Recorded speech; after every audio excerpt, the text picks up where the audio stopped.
Hello viewers, in this video we are going to learn how to convert 55% to a fraction. Since percentage means 100, therefore we are going to have 55% is equals to 55 all over 100. Then we are going to reduce the fraction into the simpler form by saying we have 55 divided by 5, also 100 divided by 5. Use the same number in both numerator and denominator, where we can have 55 divided by 5.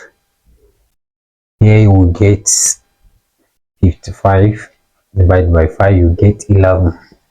It can go 11 times.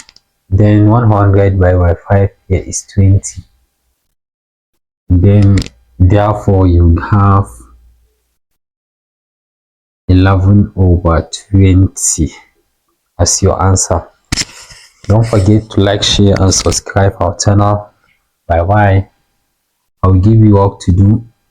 You can express 50% into the lowest term and comment your answer below.